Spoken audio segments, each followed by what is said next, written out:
¿qué es la iglesia? Y la iglesia del Nuevo Testamento es una comunidad de discípulos que hacen discípulos desde sus propias vidas y casas. Porque los discípulos del Nuevo Testamento no tenían otra referencia diferente a Jesús para ser discípulos y para actuar en las casas. ¿Dónde fue el primer milagro de Jesús? ¿Te acuerdas? En las bodas de Caná de Galilea. ¿Y dónde fueron las bodas? En la casa. ¿Dónde fue la última cena? En la casa. En la casa. ¿Dónde sanó a la suegra de Pedro? En la casa. En la casa. Pero los discípulos no tenían otro padrón, no tenían otro ejemplo diferente a la vida de Jesús, ni siquiera eran los mismos judíos, porque recuerden que los judíos se reunían en sinagogas, pero en las sinagogas no podían entrar las mujeres, no podían entrar los niños, y no debían entrar los que estuvieran deformes. Él no hubiera podido entrar. Porque alguna vez me dijo un maestro de la ley, de la palabra, y me dijo, no, pero las sinagogas, le decía, pero es que las sinagogas eran judías. Las sinagogas eran judías y no podían ingresar. Las personas, en la iglesia cabemos todos, hombres, mujeres, niños. Tú puedes ingresar a la iglesia. En casa. En las casas, correcto. Hechos capítulo 2, versículo 42. Vamos a mirar 4 características generales de la iglesia y 4 características particulares de la iglesia. Ayer en el grupo del sur vimos otras cosas. Allá había 3 grupos, creo. 3 líderes. Pues allá vimos otro. El ánimo de esto, ¿cuál es? Que cuando nosotros hacemos las cosas de acuerdo a lo que el Señor mandó, vamos a obtener unos resultados donde el Espíritu Santo se va a poder mover, donde el Espíritu Santo se va a desarrollar en la plenitud. No digo con esto, por favor, que Dios no se ha revelado o no se ha manifestado con ustedes. No, no, para nada. Ustedes han hecho una obra preciosa acá, linda, pero sí tengo que decirles algo, escasa. ¿Escasa desde qué perspectiva? De que en ustedes hay un depósito tan grande, tan fuerte. Esta mañana hablábamos con el vicepresidente de la Asociación de Pastores de Perú. Aquí, él vino. Y pues yo le medí un poquito el conocimiento y cositas, y ellos son muy lindos, son apasionados por el activismo. Pero nos dimos cuenta que ustedes tienen algo. Es más, él reconoció en Isaías un maestro. Dijo, necesitamos ese maestro acá, pero es que los hermanos aquí no escuchan. Ellos aún reconocen lo que ustedes tienen, pero creo que ustedes pueden hacer en Perú un impacto mayor. No es una competencia, no es llegar a ser la iglesia más grande, pero si lo somos, ¿cuál es el problema? Ustedes ya comenzaron a exportar, hermanos. Allá está. Ahí está, una exportación desde Perú al mundo, con el Evangelio del Reino, con una familia, con discípulos. ¿Qué dice Hechos capítulo 2, versículo 42? Léanlo, por favor, uno que me lo lea. Los creyentes forman una comunidad. Todos los creyentes se dedicaban a las enseñanzas de los apóstoles, a la comunión fraternal. Listo, déjenlo ahí. Entonces, en esa versión, en la versión Reina Valera, dice que perseveraban en la doctrina. La doctrina de Jesús, de los apóstoles, ¿cuál era? Era la doctrina de Jesús. ¿Y cuál era la doctrina de Jesús? ¿Cómo? Ahí lo dijeron, no se preocupen. El amor. Segunda carta de Juan habla explícitamente que la doctrina de Jesús es el amor. Ámense los unos a los otros. Porque una cosa es comunión y otra cosa es amor. Entonces, cuando nos amamos entre nosotros y nos cuidamos. Ahora, otro día hablamos de esto y es, ¿qué es el amor? ¿Con qué amor nos amamos? Hay amoreros, hay amor filial, de familia, y hay amor ágape, y hay otras clases de amor adicionales que se han inventado. El amor con que nosotros nos amamos es con el amor del Padre.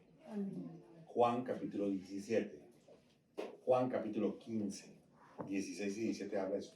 Del amor con que tú me amaste, le dijo el Señor, yo que los he amado. Entonces nosotros no podemos amar a nuestro hermano o que ustedes me amen a mí si no es por medio del amor de Cristo, que es el amor de ¿quién?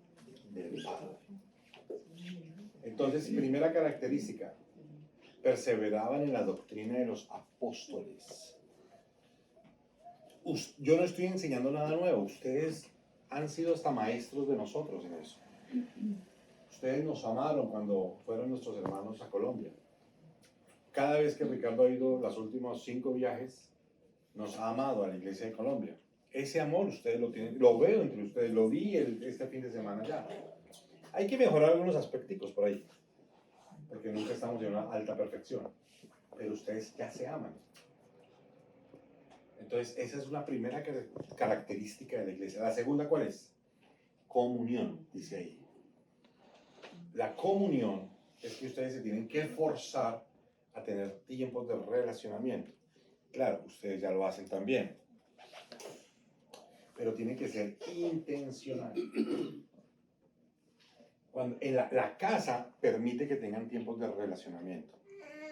Cuando hablamos de que en una casa son menos personas, quiere decir que la intensidad del relacionamiento es mucho mejor. El relacionamiento tiene 3 niveles. Yo aquí les estoy pegando un brochazo porque como llegué tarde, entonces, a no ser que sea vigilia, entonces el relacionamiento tiene 3 niveles. Es fuerte, es profundo y es inquebrantable. Fuerte, ¿por qué? Porque ¿qué nos une? Cristo. Que tú tengas el Señor, que tú tengas el Señor, que tú tengas el Señor, que yo tenga el Señor, nos une. Nuestro relacionamiento es ¿qué? Fuerte.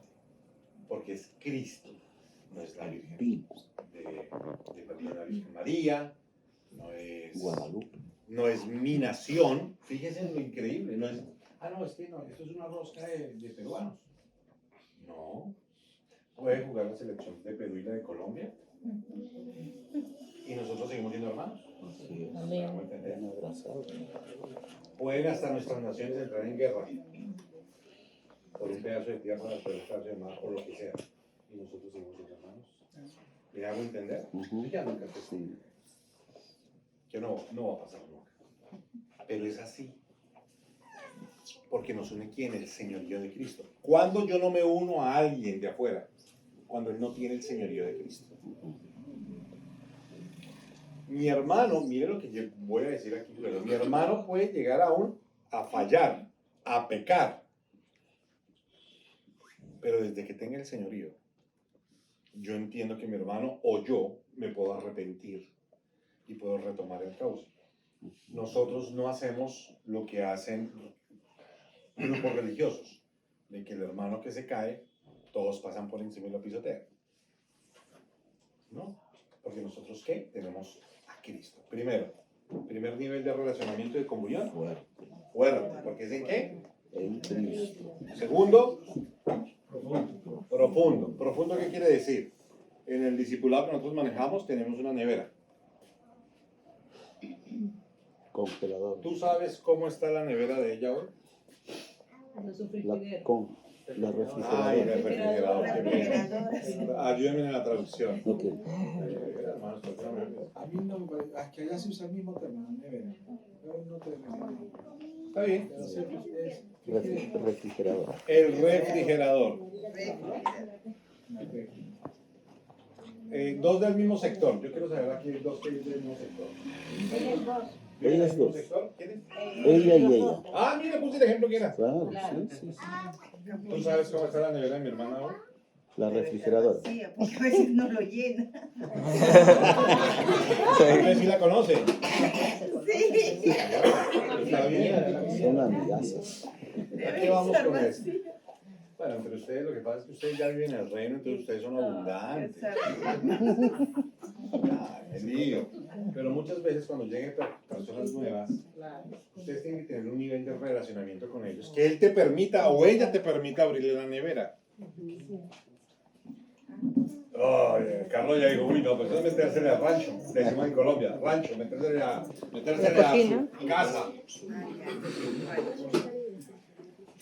Cuando alguien dice, no se me meta al rancho, no se me meta más allá del límite que yo le pongo. Lo voy a subir a YouTube. Pero es que es eso, ¿no? Es saber cómo te va en el trabajo, es saber cómo te va con tus hijos, es saber cómo está tu relación con tu esposa, es saber cuál es tu debilidad, es saber cuál es tu fortaleza. Segundo nivel de relacionamiento, profundo. No podemos vivir una vida superficial de cristianismo donde los hermanos van a un servicio, salen y nadie sabe qué les está sucediendo. Desde esa perspectiva, los niveles de divorcio en una comunidad cristiana debe ser cero, porque los problemas se tienen que conocer antes. Desde esa perspectiva, los niveles de suicidio en una congregación cristiana debe ser ¿cuántos? Cero. Claro, porque todos se conocen, saben. Porque ¿no? podemos actuar de manera rápida, podemos actuar de manera inmediata, podemos orar, podemos apoyar, podemos, bueno. Desde esa perspectiva, ¿cuántos hermanos deben aguantar hambre en la iglesia? Cero. Porque nosotros tenemos la provisión, porque nosotros tenemos el mercado, porque tenemos las finanzas, porque nos conocemos. Y cuando yo estoy hablando de estas cosas, yo no me estoy refiriendo a que ustedes no las hagan, porque yo sé que estamos hablando entre la familia de Dios. Lo que quiero decirles es que proféticamente se tienen que preparar para cuando haya ese crecimiento de que los hermanos pastores ya no pueden estar detrás de usted con las 8 familias nuevas, porque ya son más gente. Te toca a ti. Te toca a ti. Es fuertes, profundos y ¿qué más? Inquebrantables. ¿Qué quiere decir inquebrantables? Que nada me va a separar del amor en Cristo contigo. Nada. Normalmente, ¿qué separa a los hermanos de una congregación? El enojo, puede ser. La plata. Préstele plata a un hermano y se le va a ver el corazón. Yo ahorita llegué y le dije al hermano, yo tengo son dólares. Pague usted. Pero no me pague. Después miramos a ver cómo le pagamos. Pero nosotros tenemos en Colombia un dicho que hemos aprendido. ¿Y por qué lo aprendimos? Porque los hermanos comenzaron a pedir que damos dinero. Aquí no pasa eso. Porque ustedes son más maduros. Allá sí. Entonces llegó unos momentos en que tocó decirle al hermano, ¿el hermano o la plata? ¿El hermano o la plata? ¿O el dinero? ¿Cómo es eso? Gracias por la pregunta. Si un hermano te pide prestado 100 soles y el hermano no tiene mucha sabiduría y no te los puede pagar, entonces tú vas a llegar el siguiente domingo enojado con tu hermano porque te quedó de pagar ese dinero hace un mes. ¿Y tú qué haces si tu hermano no tiene cómo pagar? Y en realidad no tiene cómo. ¿Ah? Me ha dicho tierra. Por eso decimos, el hermano o la plata. Obviamente están los hermanos mayores y llaman al otro hermano, bueno, ¿qué te pasó? No, es que hice una tontería, estoy sin trabajo, estoy buscando cómo darle mercado a mi familia. En otros casos que hemos hecho nosotros para sanar el corazón de los hermanos, nos reunimos entre varios hermanos, le decimos cuánto te debes, 100, listo, yo pongo 20, tú pones 20, tú pones 20, y entonces vamos a pagar, o de 10, y te pagamos el dinero, como cuerpo. Nada nos puede separar. ¿Dónde está eso en la Escritura? Yo les dije ya, Romanos capítulo 8, versículo ¿qué? 35. ¿Qué nos separará del amor de Dios? ¿Y tú te acuerdas cuál es el amor de Dios? ¿Cuál es? ¿No? Efesios capítulo 5, versículo 20. Capítulo 5, versículo 25, ¿me lo pueden verificar? 5:25. Maridos, amad a vuestras esposas, así como Cristo amó la iglesia. ¿Y qué pasó? Y se entregó a sí mismo. Entonces ahí dice que Cristo amó a quién? A su iglesia. ¿Cuál es el amor de Cristo? Sacrificio. Dime. De sacrificio. Entonces el hermano dice que el sacrificio, ¿quién da más? ¿Cómo? Amor del Padre. El amor del Padre, ¿quién da más? La iglesia. Amén. ¿Quién lo dijo? Amén. El amor, ahí lo dice el versículo. Es que si tú lees el versículo, dice que el amor de Cristo es la iglesia. El amor de Cristo. ¿Cuál es tu amor? ¿Cuál es tu amor? Y díganlo que cuidado que por ahí están escuchando. ¿Cuál es tu amor? Tu amor, el tuyo, no, yo no te estoy poniendo metafísico ni tan espiritual. ¿Cuál es el amor tuyo de tu vida? Mis hermanos, mi familia. Ay, Dios mío, la embarró. Bueno, ¿cuál es el amor tuyo, Aldo? No, hermano, el siguió embarrando. A mí. Carlos, ¿cuál es el amor tuyo por el cual estás tan alejado? Y te orifica y que... ¿Cuál es tu amor urbano? Hasta que lo grabas, sí, lo grabas. Claro, su esposa, es su amor.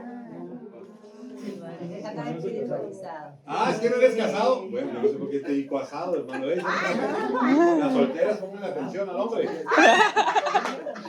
Se ríe. Ah, no sabía. Usted tiene cara de casado.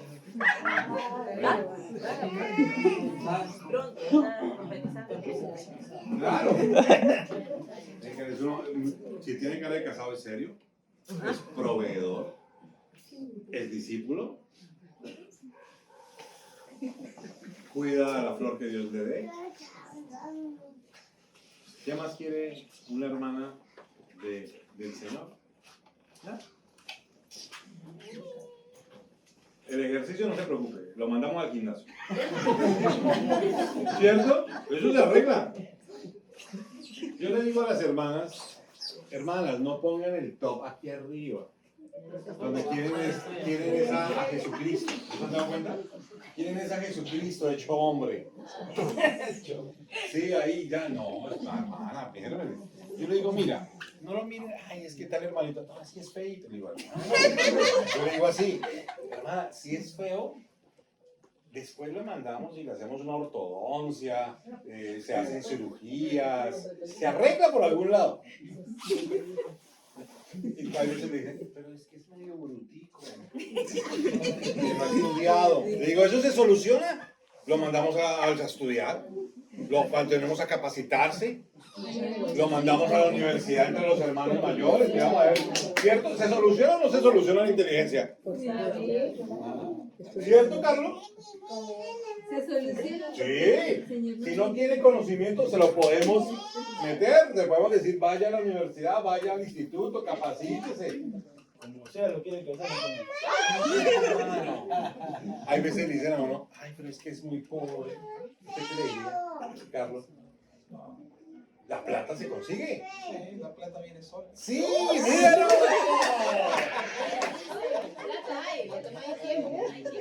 ¿Sí se dan cuenta?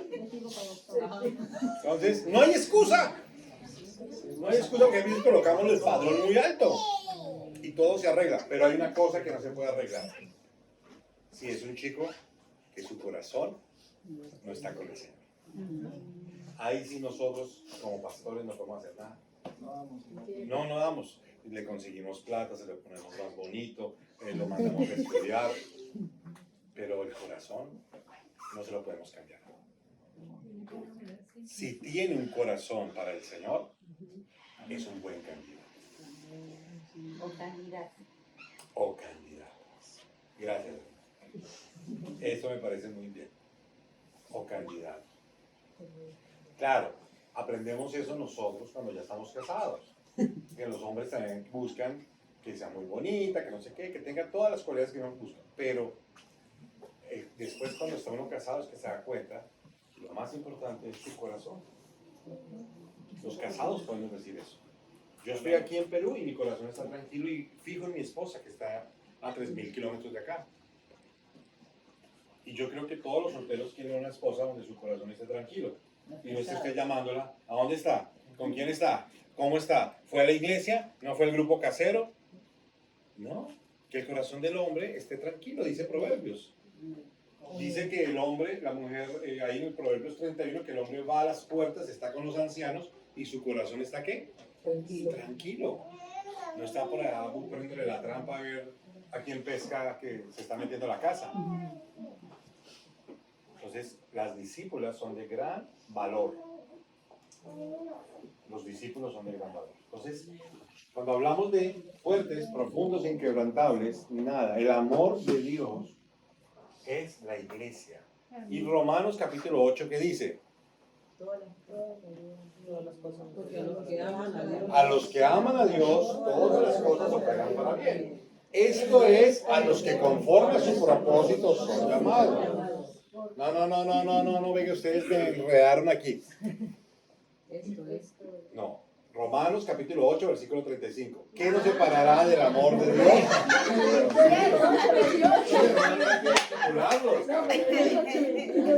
Los demás dicen 8:35, no 8:29. 28 y 29. 8:35. ¿Qué nos separará del amor de Dios? Tribulación, o angustia, persecución, o hambre, o peligro, o espada, por lo cual está escrito: somos contados como ovejas de matadero.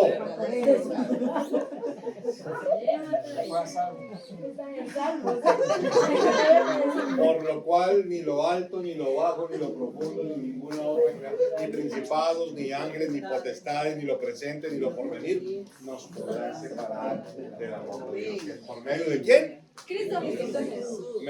Me contó un pajarito en estos días que la comunidad cristiana era más numerosa hace unos meses o años.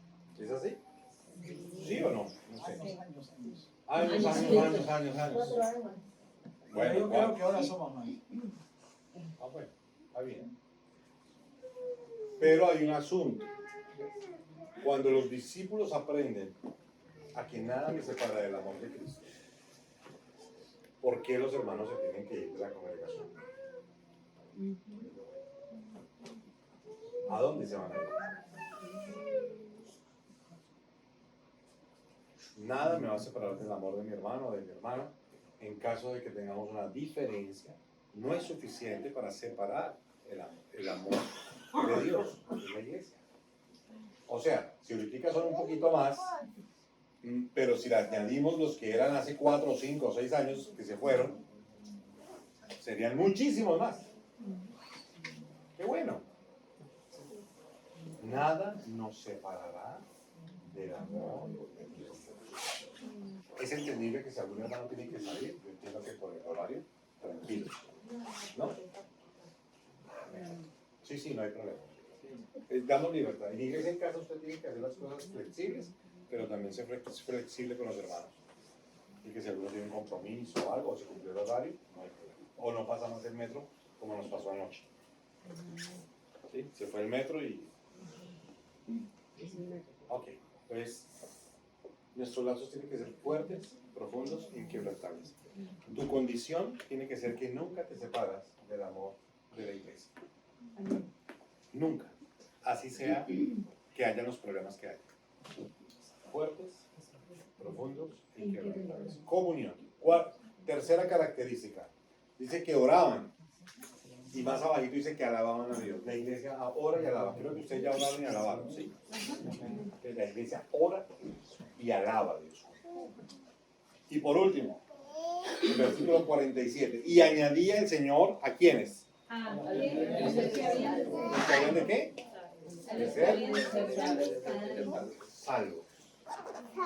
¿Eso cómo se llama? La iglesia tiene una evangelización permanente. Son 4 señales de una iglesia viva. Y es la iglesia en casa es una iglesia viva. Tienen que estar evangelizando. Los pastores o el presbiterio va a generar estrategias. Pero ustedes tienen una obligación de siempre compartir el evangelio. Y si usted está en misión, tan pronto abre la puerta de su casa. Cuando usted abre la puerta de su casa, usted ya está en misión.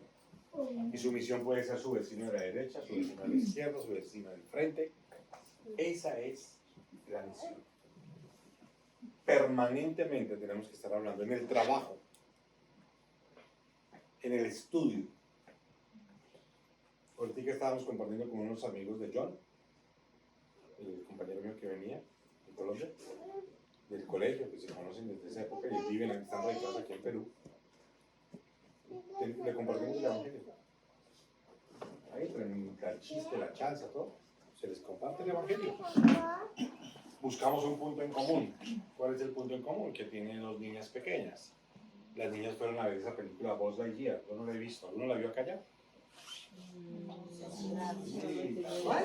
Buzz Lightyear. Es eso. Muy buena pregunta. Menos mal. No tienen que enterarse. ¿De Toy Story? De Toy Story, sí. ¿Ya la viste? Eso. Eso. Pero dicen que él no se dio cuenta, él me dijo, él no es cristiano, y me hicieron preguntas sobre cómo así que las muchachas se casó con otra muchacha. Sí, pasó eso, ¿cierto? Yo no la he visto. Entonces él dijo, uy, yo quedé como... Entonces, inmediatamente reconocimos una ¿qué? Señal. Los discípulos tenemos que estar alertas a las señales. Cuando hay un accidente, hay una señal.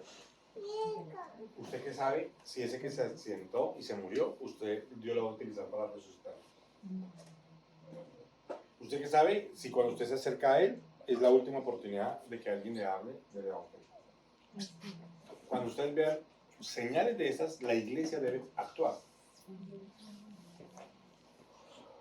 Identificar. Entonces, cuando él dijo, no, mis hijas me hicieron una pregunta que yo no sabía ni cómo responderla, fue una señal de poderle decir, la iglesia tiene esta capacidad de respuesta. Entonces, la evangelización en la iglesia tiene que ser permanente y continua. Ahora, un consejo. Usted no convence a nadie. Usted sí comparte con todos.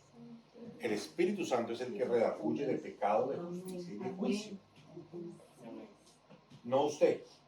Porque hay gente que cuando va y abre la boca y el otro le dice, ¿tú quieres arrepentirte y tener el señorío de Cristo en tu vida? Y el otro dice, no. Entonces, se baja la moral. No. Usted evangeliza, usted comparte, usted habla. Y el Espíritu es el que hace la obra. Si él un día reacciona, llamará a John, me llamará a mí, llamará a algún otro, y él necesito ayuda. ¿Me entiende? Entonces, ustedes no son los que tienen que determinar eso, pero sí tenemos que abrir la boca. ¿Cómo irán sin haber nadie que les qué? Predique. ¿Cómo predicarán si no son enviados? Entonces, ustedes ya son enviados. ¿Dónde están? A hablarle. Y no hagan esas oraciones que en ocasiones pasa, de estar en el bus y Señor, ¿será que es tu voluntad que le hable al de al lado? Que le diga. No, ya la voluntad sí es. Usted tiene que accionar. Bueno, entonces, primera característica de la iglesia, las 4. Doctrina, perseveraban en la doctrina, en la comunión, alababan y oraban y evangelizaban. Bueno, esas son las 4 características que vive la iglesia en casa. Ahora las particulares. Nuevamente vamos al pasaje. Y perseveraban. Es primera característica individual tuya. Hay que perseverar. ¿Perseverar qué es? Vamos a hacer bueno, ustedes ya hacen grupos en casa, iglesias en casa, pero hay que perseverar en los grupos en casa. Que solamente vino uno. ¿Y qué pasa?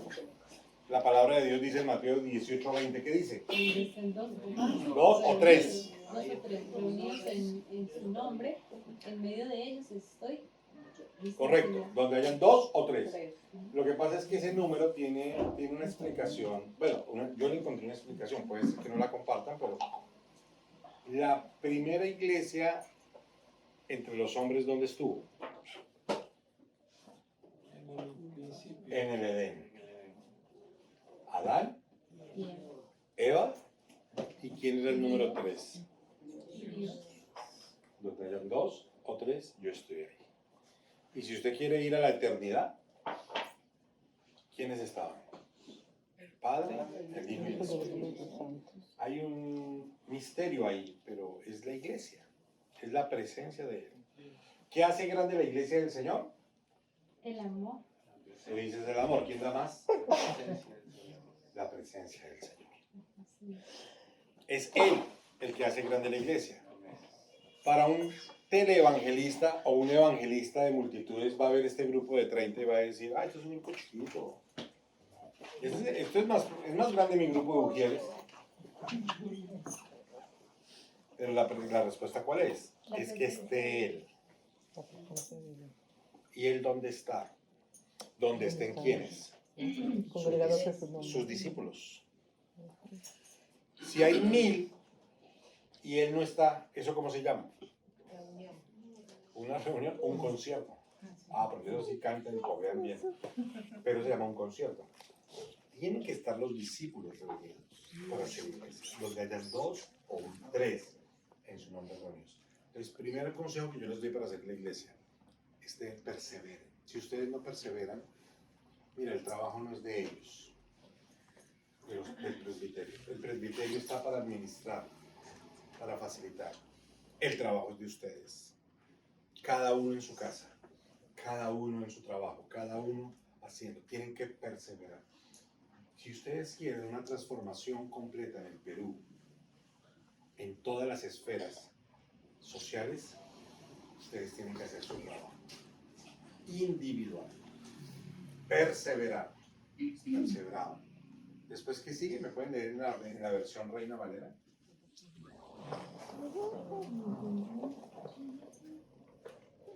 Sí, perseveraban en la doctrina de los apóstoles. Hechos 2:42.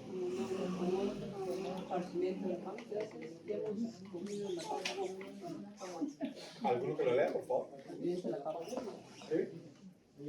Y perseveran en la doctrina de los apóstoles y en la comunión uno con otro, en el compartimiento del pan y de las oraciones, ¿Qué más sigue? en la vida de los primeros cristianos. Y sobrevino el temor a toda persona. ¿Sobrevino qué? Temor. Bueno, cuando ustedes hacen iglesia en casa, o la iglesia del Señor, tiene que estar en nosotros la marca del temor. El temor no es miedo. El temor es respeto. ¿Respeto a qué? A hacer las cosas diferentes a las que Él mandó. Y aquí yo voy a decirles algo para que lo analicen. Si el Señor mandó a reunirnos 2 o más, o 3 o 4, si el Señor lo hizo en su casa, si los apóstoles lo hicieron en su casa, si los primeros cristianos lo hicieron en su casa, pues blanco es, decimos en Colombia, gallina lo pone y frito se come. El huevo. Blanco es, gallina lo pone y frito se come. Es el huevo. Cuando el Señor nos da los elementos en la Biblia de algo que Él quiere que nosotros hagamos, si nosotros lo hacemos, es su voluntad. Cualquier cosa que se desvíe de eso le va a quitar potencialidad y capacidad a la iglesia. Les voy a contar solamente un testimonio corto por la hora. Los cristianos de los primeros siglos no tenían redes sociales, no tenían celulares, no tenían medios de comunicación y no tenían plata. Estaban huyendo. Y cuando una persona huye, pues lo que menos tiene son recursos, porque se le van agotando a la medida del viaje. Pero en los primeros 300 años, la iglesia cristiana hizo algo que no hizo ningún ejército, ni ningún imperio contra el imperio romano, que fue el más sangriento, destructivo, dañino y poderoso que ha tenido la humanidad por más tiempo. Los destruyó. ¿Cómo?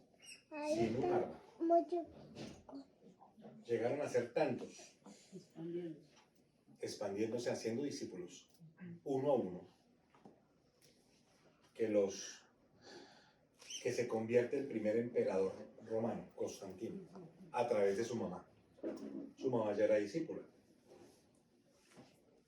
Y este hombre llega y dice, bueno, o volvemos esto oficial, o nos tenemos que matar nosotros mismos. Porque hay tanto cristiano, y ahí es donde nace ya toda la segunda problemática que fue el Estado romano. ¿Ok? Y en el año 470 sale el primer papa católico, apostólico romano, y ya fue la desviación y la fundación de lo que se llama la Iglesia Católica Moderna. ¿Ok? Pero eso también fue una estrategia montada del enemigo y distrajo a la iglesia, pero no vamos a hablar de eso ahorita. ¿Qué quiero decirles con esto? Queremos transformar nuestra nación. Hagamos caso. Ayer aprendíamos con los hermanos del sur que cuando usted va a la escuela, usted aprende el abecedario.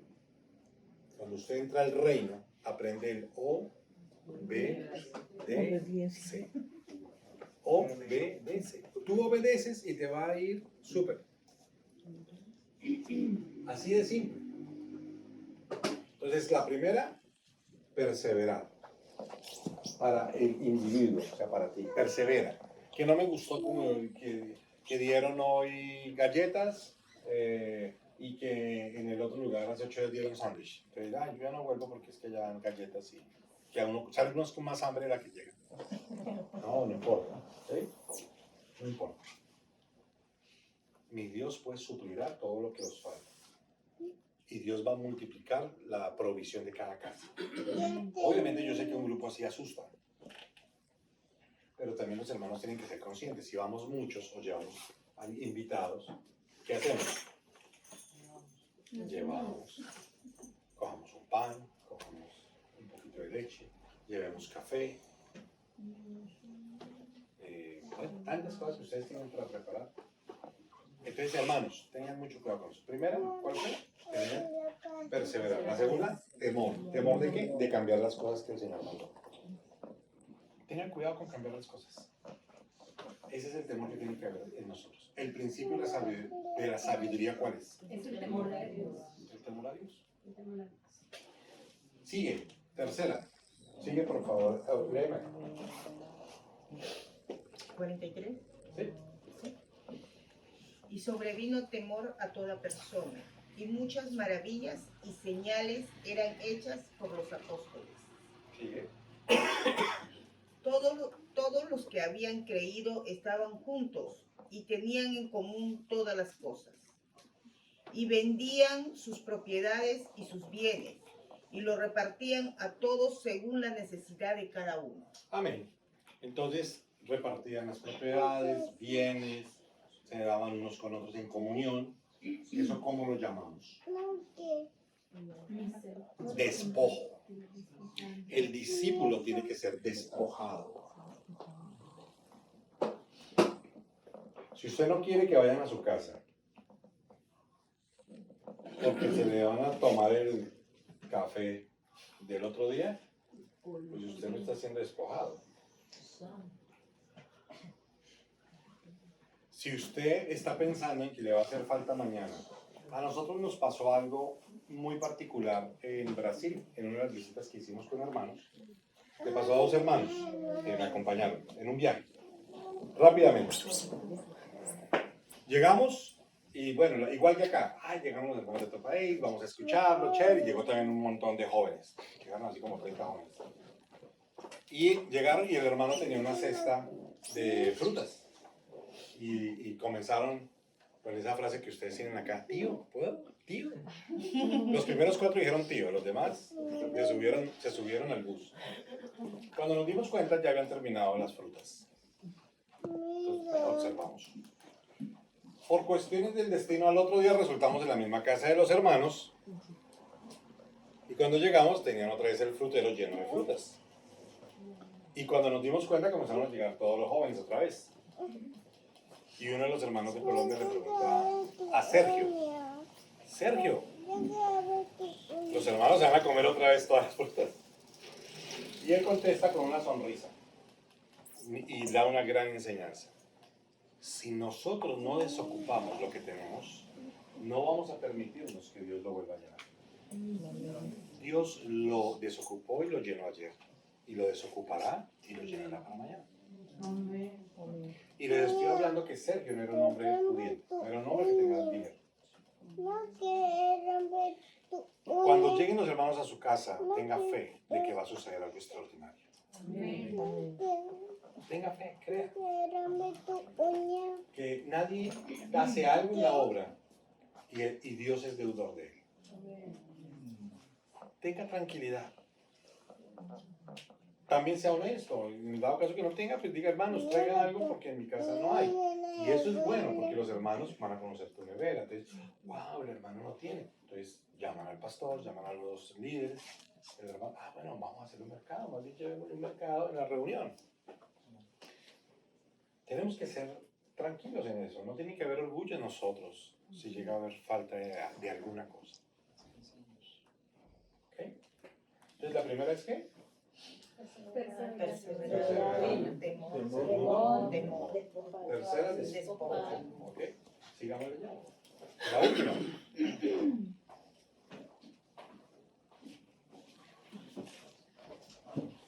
Y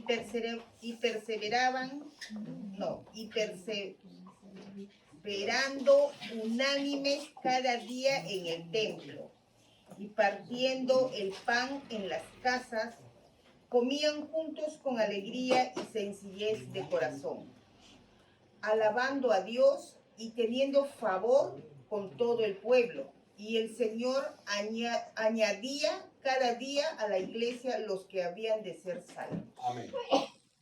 Se nos faltó una palabrita ahí.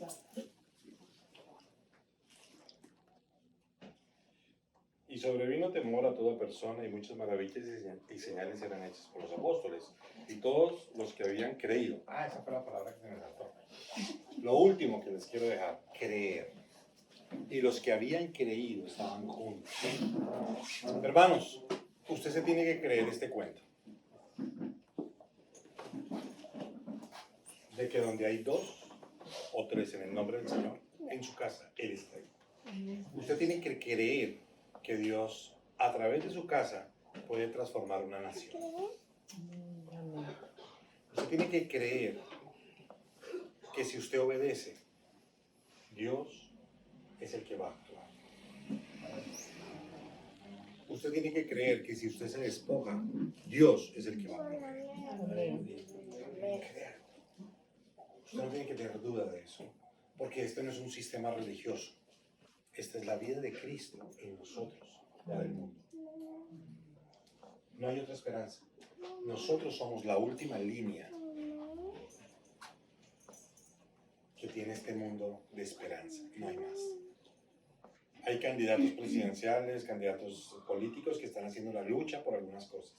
Hay asociaciones que están organizando cosas.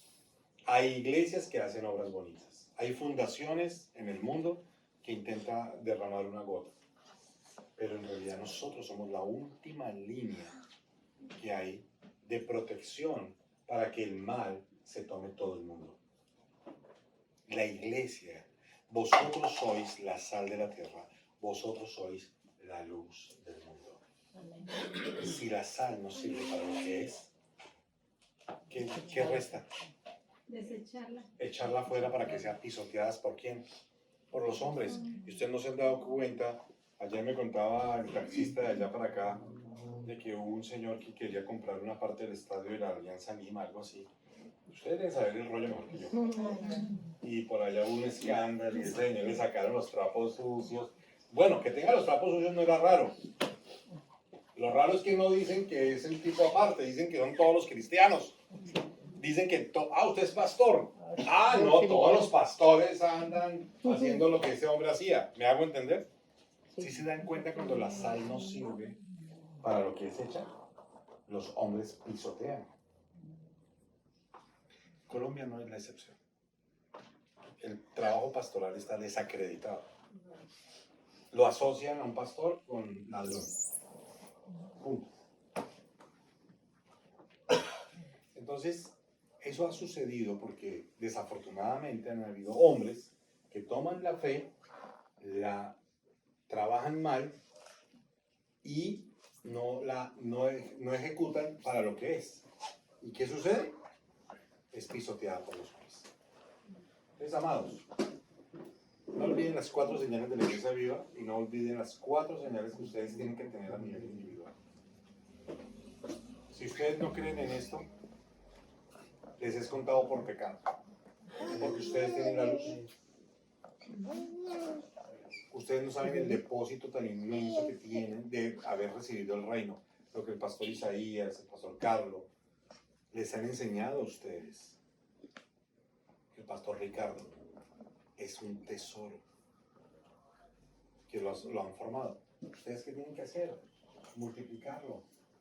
No es una excusa ser la minoría de la minoría de la minoría de la iglesia. Ustedes tienen que ser una mayoría aplastante. Hermanos, no estamos en tiempo de persecución. A los únicos, por ahí lo único que a usted lo persigue a veces es el recibo del agua, de la luz, del teléfono. Son las únicas empresas que lo persiguen. Pero aún así usted tiene que sobrepasar eso. Y estar ahí usted con su cuenta ahí que descuenten, que usted le descuente. Yo no me entiendo ni para pagar eso, sino eso de una vez de la cuenta. Porque llega un momento en que usted tiene que sobrepasar eso. Pero sí es necesario que la iglesia despierte. Pero la iglesia despierta desde la casa. Nos hablaba hoy el pastor vicepresidente que está pagando, yo no sé cuánto será, si es mucho dinero, ¿no? 7,000 soles mensuales. ¿Eso es harto dinero? No sé. 7,000 soles mensuales al banco. Y entonces me dice, no, eso nos tocó vender una propiedad de el pueblito aquí, el pueblito allá. Y yo me puse a pensar, pastores, las iglesias que ustedes les vendió el local, entonces, ¿dónde están? Pobrecitos los hermanos, a pagar arriendo. Sacrificaron hermanos por allá donde tenían terrenos, lo que yo no entendí, para poder cumplir al banco en el tiempo de pandemia, que se mermaron los recursos para ellos. Hermanos, ustedes tienen la verdad.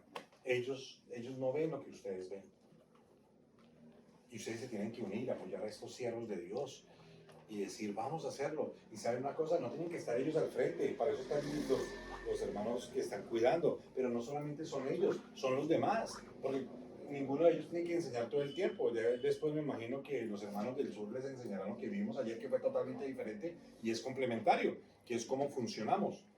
Donde todos los hermanos llegan y aportan y dicen, yo hablé con Dios esta semana y Dios me habló esto. Amén. 5 minutos, no más. El hermano que está coordinando el grupo al final hace un cierre y se enfoca en un mensaje de discipulado para que todos hablen las mismas cosas. Acuérdense, pocas cosas bien aprendidas, bien repetidas, bien vividas para ser bien transmitidas. Sencillo. Hay que grabarlo para que después lo repitan. ¿Sí? Entonces, mis hermanos, ánimo.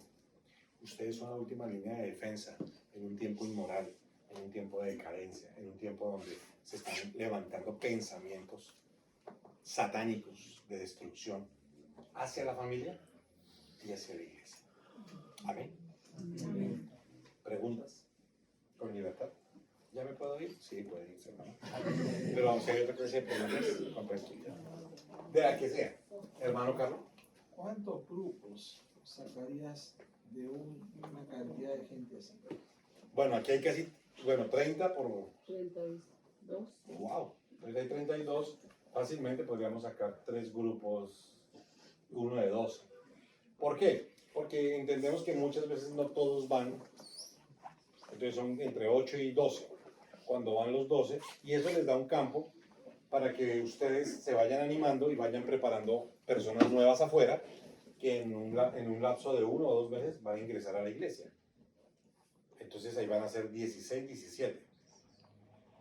Cuando hayan 17, 18, entonces, hermanos, no hay que dividir, hay que multiplicar. Entonces, 10 hermanos para un lado, 8 hermanos para el otro. ¿Sí? Y sigue. Ahora, eso tiene que ser una unidad, tiene que ser una responsabilidad. Esto es el cuerpo de Cristo. Nosotros en 18 años tenemos 0 deserciones de grupos caseros. ¿Qué quiere decir? Nunca se nos ha ido una iglesia de la cobertura, digamos de esa manera. En ningún lugar del país, porque nosotros no estamos solamente en Bogotá. Estamos en todo el país, desde La Guajira, en el norte de Sudamérica, ¿sí? Hasta 1.800 kilómetros abajo, que viene siendo Popayán. Y los hermanos están unidos, por favor. Es necesario que haya siempre un músico. No, yo les voy a contar una particularidad y aquí tengo una testigo. En Colombia tenemos una debilidad y una deficiencia. También somos cómodos y perezosos. No tenemos músicos. ¿Cómo? Sí, no tenemos músicos, 0.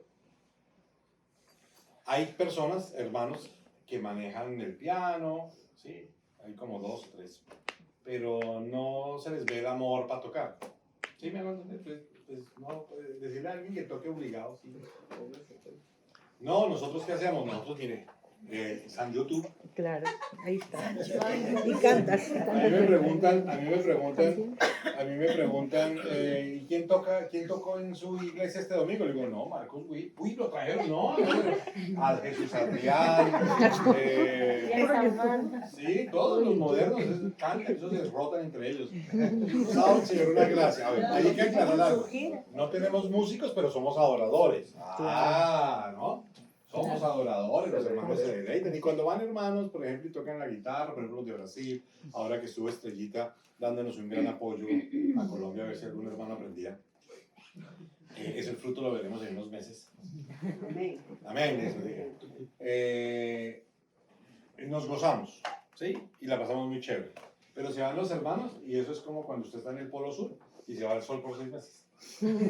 Ya usted sabe que ya tocó otra vez. Los hermanos, hemos desarrollado cosas, por ejemplo, todos los hermanos, por ejemplo, del Cauca, tienen unos parlanticos así. ¿No los viste? Unos blancos. Ellos tienen casi todos. O sea, yo compré como unos 20 y se los dejé allá, así blanquitos. Y ellos los cargan acá porque son fáciles, porque como ellos trabajan en el campo, uno grande y lo dañan. Entonces el banquito se lo echan acá. Y suenan buenos, son MI. Y ellos llegan y lo conectan con su celular y hacen alabanza en la iglesia, donde escoja la iglesia. Pues hacen alabanza, se adaptan, ¿sí? Pero sí, entendemos que nos hace, pues nos gustaría más la música en vivo. Pero la verdad, sí fue algo que el Señor desde el comienzo de la iglesia hace 17 años, de esa manera, nos dejó sin músicos. Fue difícil, quiero decirles, fue difícil porque veníamos de música en vivo, de batería, de una cantidad de cosas, y pues que usted le quiten todo y le pongan ahí en esa época era una grabadora ahí con un CD, y cuando se rayaba, se la pared, y ahí el golpe para que corra. Fue difícil, pero no, los hermanos son muy relajados, muy tranquilos, pero no, sí tenemos que un día mi televisor será Philips, decía mi abuelita. Entonces, no es indispensable, no es obstáculo, porque Dios busca es adoradores en espíritu y en verdad. Su corazón tiene que ser de adoración. ¿Sí? Obviamente no sobra decirle que se aliste, que no ponga el YouTube cuando pone la propaganda, ¿sí? Ponga ahí o descargue la música antes, prepare 2 o 3 canciones. Hay una cosa, me fascinan las canciones de reino, y son muy pocas. Si hay 200 canciones normales de todo, pero de reino, solamente hay una. Así, una proporción tremenda, ¿no? Hay casi canciones de reino. Entonces nosotros aquí en el canal, si usted lo mira, va a encontrar muchas canciones, bueno, muchas no, hay 20 y pico de canciones que hablan del reino. Entonces ahí nosotros las descargamos, las ponemos, ha sido un elemento para usarlo, pero no es excusa. La pregunta es, ¿qué hacemos si no hay alabanza en vivo? Pues hay adoración desde el corazón.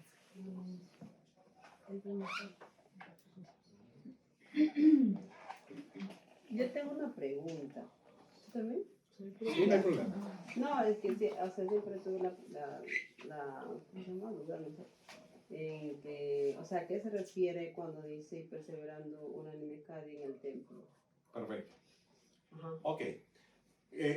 Cuando nosotros decimos que en la Biblia no hay un solo versículo que indique que la iglesia se congregaba en el templo, es el versículo que me han sacado, digamos, hermanos de otras denominaciones. Y es un desconocimiento que hay histórico. El templo judío solamente era uno en el mundo. No habían 2 ni 3, era uno solo. Y estaba en Jerusalén.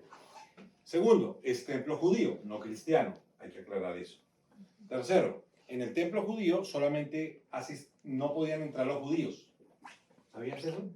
Que al templo judío no entraban judíos. Solamente los sacerdotes. Los judíos llegaban, hoy se lo dije al pastor que estábamos aquí reunidos. Él sabe Biblia, él se ha preparado más que un yogur. Y no me contradijo. Porque los cristianos iban a los atrios, a los patios. Había patio para una cosa, atrio para otra, y había un atrio que se llamaba el atrio de los gentiles. Entonces, ahí era donde se congregaba la gente.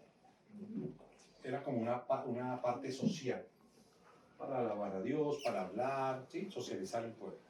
Pero, póngale cuidado, aquí iban los cristianos allá. tienen que entender que los cristianos, los primeros que habla ahí el libro de los Hechos, ¿de qué religión eran antes? Judíos. Pero ¿qué pasaba con un judío cuando declaraba a Jesucristo como su Señor? Lo mataban. Lo perseguían. Sí, pero lo primero que hacían era declararlo que era un idólatra, porque estaba adorando al Padre y a un hombre que ellos conocieron. Entonces, ¿qué hacían? Los expulsaban. Usted ya no es más judío. Aún hoy en día es una falta grave. Entonces ellos la tienen clara. Entonces, ¿a qué iban los cristianos que habían sido judíos al templo judío? ¿Qué creen ustedes que hacían los cristianos? A evangelizar. Claro. Cuando ustedes un día ven al pastor Isaías o al pastor Carlos por allá en una iglesia predicando en un púlpito, o cuando me ven a mí en videos por ahí predicando, pues estamos evangelizando. Es eso. No es que nosotros comulguemos con ese sistema religioso. Es evangelizar. Y los cristianos hacían eso. Iban al templo de ahí, judío, era evangelizar. No hay una sola cita de que iban a un templo cristiano porque no existía. El único lugar donde la iglesia se reunía y donde fue el Pentecostés, ¿fue dónde? En las casas. El Pentecostés también fue en una casa. Tremendo, ¿no?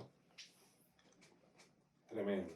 Ay, no. O sea, como dice, perseverando unánimes, ¿no? Cada día en el templo, o sea, la mayoría lo dice, piensa que es eso, o sea, perseverar es como congregar. O sea, lo han visto así, las personas, por eso es que lo Ok, hacen en el templo. no, congregar es llamar, así. Ujú. Perseverar es que lo hacemos 50 veces. Todos los días.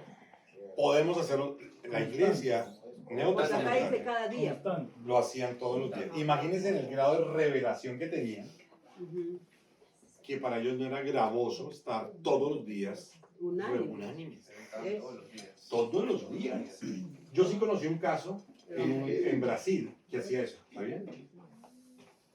En Espíritu Santo, unos hermanos, a ese nivel no he llegado todavía a revelación. Y no eran todos, era un grupito. Era una calle así como esta, pero era una calle tapada, ciega. Pero resulta que se ganó una familia y se ganó a otra, y ganó a otra, y ganó a otra, y cuando se dieron cuenta, la mitad de la cuadra eran hermanos de la iglesia. ¿Y ustedes saben qué hacían? No marcaban reuniones, sino que llegó Carlos aquí. Y dijo, bueno, bajemos la mesa, saquémosla y pongamos ahí comida que yo compré. Y como comenzaban a llegar los vecinos de trabajar, llegaban a comenzar a comer. Los cristianos y los no cristianos. Y los cristianos comenzaban, entonces uno tocaba la guitarra, salía Isaías y comenzaba a tocar. Y cantaban, compartían los alimentos con los que iban llegando. Y se armaba la iglesia. Y en la calle. Era una calle ciega, pero era larguita. Y así comenzaron. Y cuando llegaron un momento, no marcaban nunca una reunión, pero todos los días había iglesia. Eso a mí, wow, me superó. Yo, ¿cómo puede esta gente hacer esto? Y era uno o el otro, o sea, y no se ponían de acuerdo. Yo le decía, venga, pero es que usted se puso de acuerdo que usted el lunes, usted el martes, usted el miércoles. No, nada. Era espontáneo. Son brotes del Espíritu. Son manifestaciones de la iglesia. ¿Ok? Bueno, tú tenías Vaya, ¿cómo es en práctica el evangelismo allá en Colombia? Bueno, nosotros, a ver, el evangelismo se debe realizar de acuerdo, en eso el presbiterio sí debe direccionar para guiar a la iglesia, pero el básico es que usted evangeliza a sus vecinos, usted evangeliza a sus compañeros de trabajo, usted evangeliza a la gente que está ahí alrededor. Es su contorno. ¿Evangelizar qué es? Hablarle del arrepentimiento que él necesita y de reconocer a Jesucristo como su Señor. Con tu testimonio de vida, con la palabra. Ese es tu trabajo. Después la gente te va a decir, yo me quiero arrepentir. Y después la gente te va a decir, ¿usted a qué iglesia va? Y después la gente te va a decir, yo quiero ir a esa iglesia. Y es donde tú le dices, bueno, es que en la iglesia yo te invito y tú vas de uno. Te puedo comenzar a cuidar, te puedo comenzar a mostrar en la palabra, a profundizar lo que ya le evangelizaste. Ese sería el mejor evangelismo. Es eso. Pero en Colombia nosotros tenemos dos líneas. Una, que estamos llegando al sector empresarial. Entonces estamos generando capacitaciones para los microempresarios para enseñarles principios de administración. Pero si ustedes van y lo miran, son principios de administración basados en la Biblia. En la Biblia el 47% de la palabra habla de dinero. Entonces ahí se les enseña eso a ellos. Pero se les da un discipulado empresarial que, si ustedes se dan cuenta, es el mismo discipulado que reciben los hermanos de la iglesia. Solamente que lo cambiamos para hablar de empresa. Y entonces ellos después van a comienzan a decir, ay, pero eso es lo mismo que vimos allí. Sí, sí, es lo mismo. Pero solamente que aquí se habla de la vida y aquí se habla de la empresa. Pero es lo mismo. Hay que perseverar. Hay que perseverar. Hay que creer en tu proyecto. Hay que despojarse. El emprendedor se despoja y hay unos principios ahí de despojo. Entre ellos pagar los impuestos. Y por último, tiene que evangelizar. ¿Y eso cómo lo llamaríamos a nivel empresarial? Vender. Si usted no vende, claro. Okay. Amén. Listo. Muchas gracias. No, mi hermano.